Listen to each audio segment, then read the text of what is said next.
확대냐, 축소냐. 국회의원 정수 확대 논란을 놓고 여의도 정가가 매우 시끄럽습니다. 정치권에선 늘리자는 분위기가 높지만 국민 여론은 증원 반대가 분명해 보입니다. 오늘은 이 사안을 놓고 국회의원 정수 논란을 놓고 이강윤 정치평론가와 함께 짚어보겠습니다.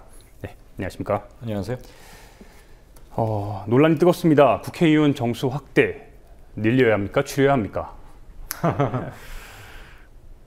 네, 저는 개인적으로 봐서 그리고 시대적 요구, 그다음에 국회가 수행해야 할 생산적 역할 이런 것들을 감안하면 늘리는 게 맞다고 생각합니다. 우선 그런데 다음에서도 얘기가 나오겠습니다만 우리나라 국회의원들이 얼마나 비능률의 상징이고 미움을 받고 있는지를 국민들 여론조사를 통해서 엿볼 수 있죠.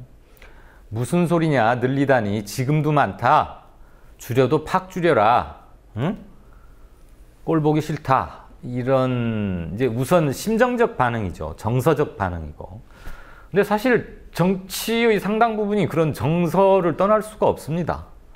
배를 물에서 뜨게 하는 것도 물이고 그 배를 뒤 엎어버리는 것도 물, 민심인데 그 민심이라는 게 결국 정서의 총합인 거죠. 그동안 국회의원들이 밉상 받을 만은 했죠.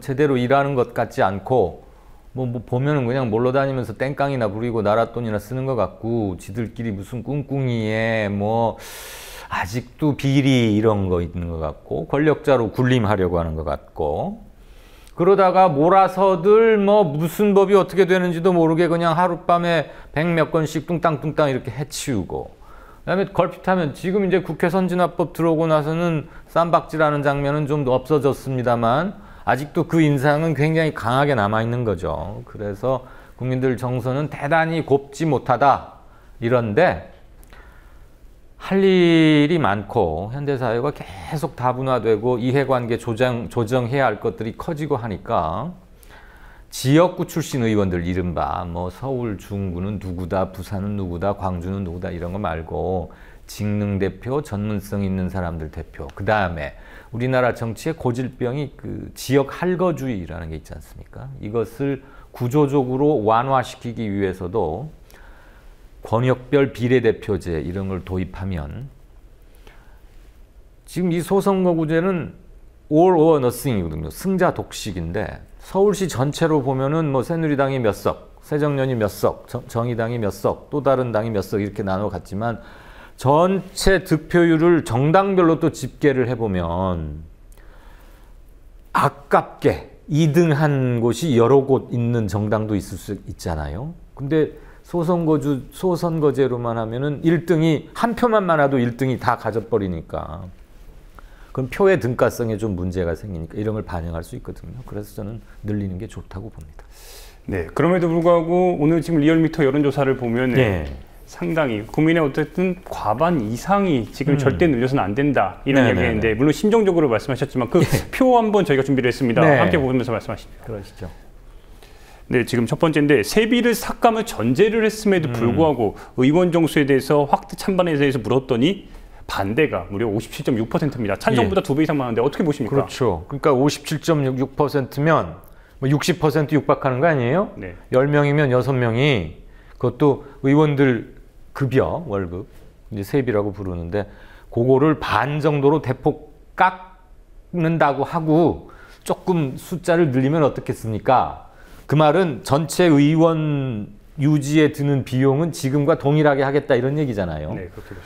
월급은 깎는 대신에 지원금은 깎는 대신에 숫자를 좀 늘리면 그런데도 국민들 열의 6분은 무슨 소리냐, 늘리지 마라 이거 아닙니까? 물론 저런 것들의 좋은 점과 나쁜 점, 문제점과 필요한 점 이런 것들이 골고루 균형 있게 보도가 되고 토론되고 이것들이 유통되면 사람들의 의식은 당연히 바뀔 수 있는 거예요.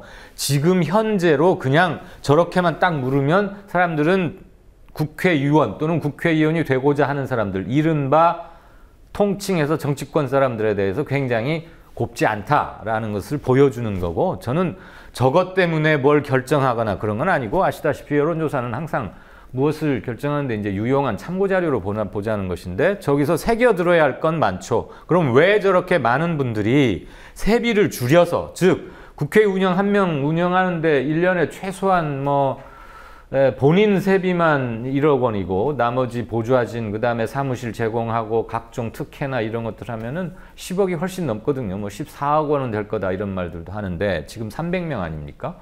그럼 벌써 그것만 해도 직접 경비만 420억, 500억 원 가까이 된다는 건데 그 돈은 그대로 두고 그러니까 급여를 확 줄이고도 안 하겠다 그러면 왜 국민들이 저걸 극도로 싫어하는지를 알아야죠. 좋은 점은 이를테면 이해조정 기능의 향상, 그것들은 결국 정치와 행정의 서비스 질이 올라간다.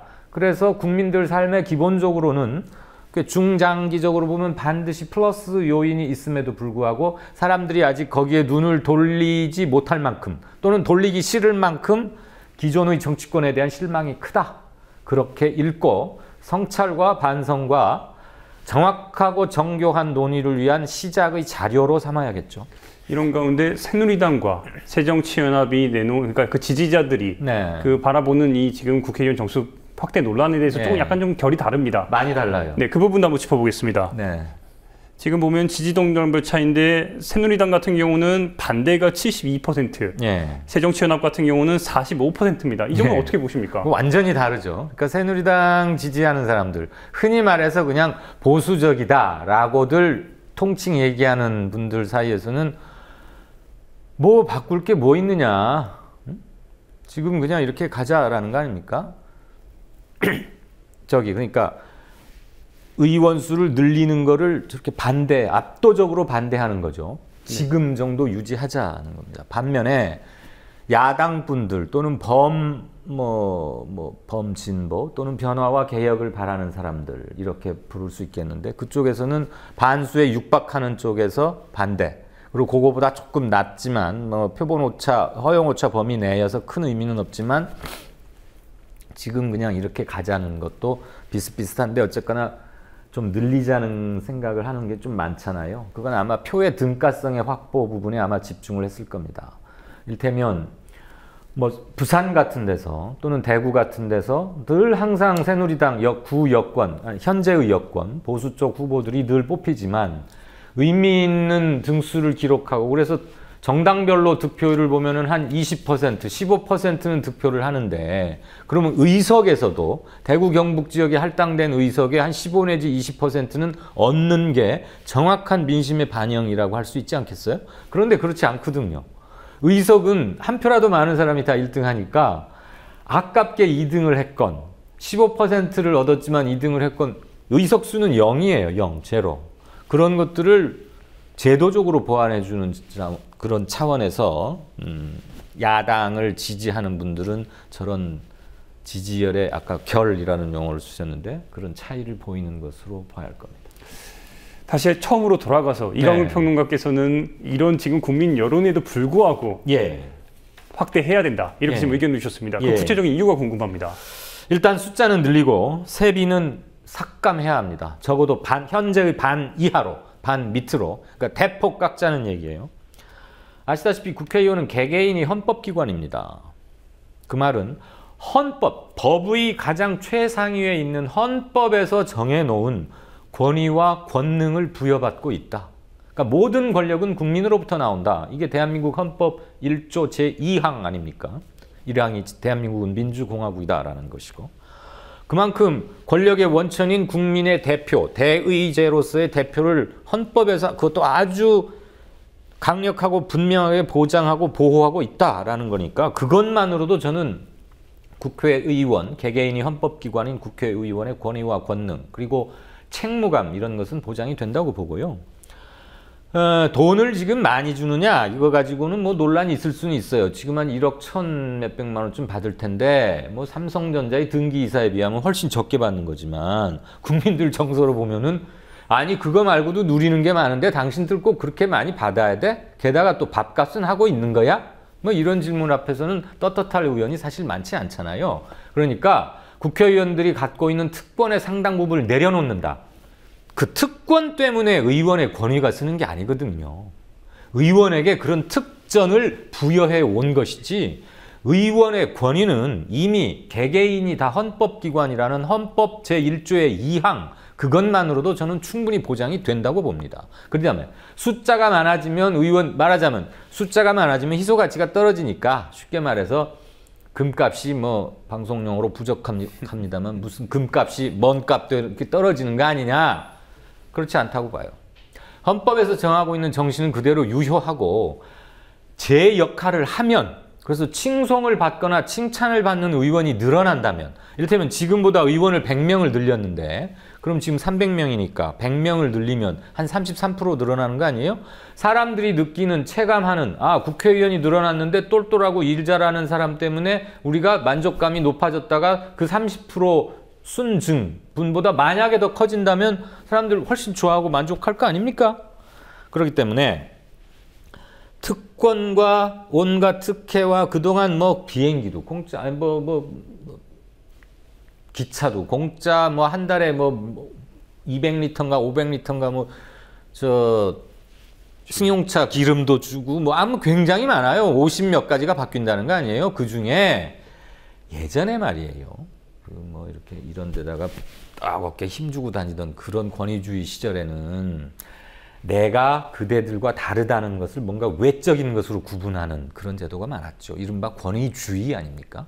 우리가 택할 것은 권위지 권위주의는 버려야 할 겁니다. 그러니까 그 의원들에게 주었던 특권, 특전, 은혜 뭐 이런 것들 중에 국민정서에서 입각해서 대폭 버려버리고 급여도 줄입니다. 그리고 보좌관도 공동운영제 이렇게 할 수 있는 거예요. 당별로 공동운영을 하게 하거나 아니면 상임위별로 전문 인력을 갖춘 사람들의 풀을 만들어 놓고 그들은 정말 당리당략에 휩쓸리지 않고 오로지 중요한 입법과 정책을 위해서 봉사한다. 그리고 그걸 의원들을 공동으로 사용한다. 이렇게 해도 아무 문제 없는 겁니다. 궁극적으로는 스웨덴이나 북유럽 같은 시스템의 명예직으로 기쁘게 봉사하는 그리고 자신의 전문성과 경험을 국정에 투입하는 그리고 권력의 원천의 선진화를 가져오는 그런 의원제도로 가는 게 좋겠다. 그러기 위해서라도 늘리자. 그 다음에 권역별 비례대표제의 장점은 아까 의석, 정당 득표율이 실제 의석 분포에서도 비슷하게 나올 수 있도록 20% 얻은 당이 의석의 20%를 갖게 하는 것. 1등당이 45%라면 지금은 한 45%를 얻었지만 의석은 52%쯤을 갖고 있기도 하거든요. 그러지 말고 퍼센트로 정확히 얻은 만큼만 의석을 대로 하자는 거죠.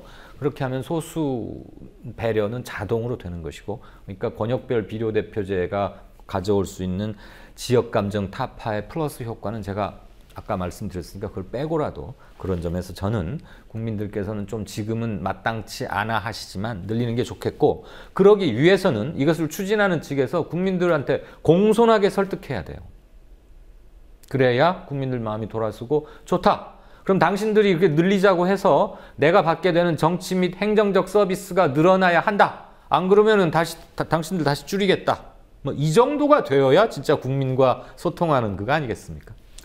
한 가지만 끝으로 더 여쭙겠습니다. 예. 그 야당에서는 이런 가운데 그럼에도 불구하고 야당에서는 또 다른 목소리가 나오고 있습니다. 예. 내부에서는 또 이런 지금 여론조사 결과가 나오니까 또 한편에서는 이거 늘려야 되냐 이래서는 안 된다 또 이런 반대의 목소리 나오는데 그거는 아마 지금이 의원 정수 논란에 초점을 맞출 타이밍이 아니다. 국정원 해킹 사건 건에 집중해야 되는 거 아니겠느냐. 송곳이 이렇지만 이렇게 두꺼운 책을 뚫을 수 있는 것은 물론 이제 철이기도 하지만 뾰족하게 한 군데로 모아졌고 힘을 거기 집중하니까 계속 돌리면 이만한 두께의 종이도 구멍을 뚫는 거 아니겠습니까? 그게 끝이 뭉툭하면 몇 장도 안 돼도 구멍을 못 뚫겠죠. 지금은 의원 정수 논란을 제기함으로써 논점을 흐리게 하지 말자. 이거에 집중하자. 그런 점이 하나 있는 것 같고요.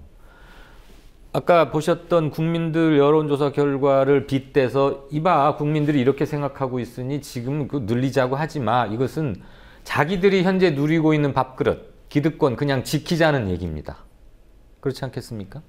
그리고 지역구를 줄이고 비례대표를 늘리려고 하면 지금 지역구가 246석이에요. 그리고 비례대표가 54석인데 이것을 한 260석 쪽으로 지금 선거구 획정을 다시 해야 하거든요. 헌법재판소 결정 때문에 1대2 등가성을 맞추기 위해서 260석직으로 하고 그거의 반인 130석 합쳐서 390석으로 늘려보자는 거 아닙니까? 지금 300명이니까 90석 늘리면 30% 늘어나는 거예요. 그러면 일단 국회의원을 현재 하고 있는 사람들은 자기 지역구, 자기에겐 변동이 없기를 바라죠. 그러지 않겠습니까? 지금 뭐 나름대로 공을 들이든 뭐 하든 해서 이대로만 가면은 내년 다음번에도 내가 될 것 같은데 지역구 선거구를 다시 획정하다 보니까 아유 전혀 누가 사는지도 모르는 동네가 내 쪽으로 들어오면은 내가 또 시험도 많이 봐야 되잖아요. 가서 그들이 날 좋아할지도 모르겠고. 그러니까 그건 기득권 지키기다. 저는 그 명분에서는 약하다고 봅니다. 그 다음에 여론조사는 어떤 환경에서 어떤 시점에서 조사하느냐에 따라서 굉장히 큰 차이를 보일 수밖에 없기 때문에 문재인 안철수가 처음에는 별거 아니었지만 그 문재인 안철수란 말을 텔레비전에서 석 달만 연속해서 들어보세요. 지지율이 당연히 올라가게 돼 있는 거예요. 좀 똑같은 겁니다. 예, 오늘 여기까지 듣겠습니다. 네. 고맙습니다. 고맙습니다.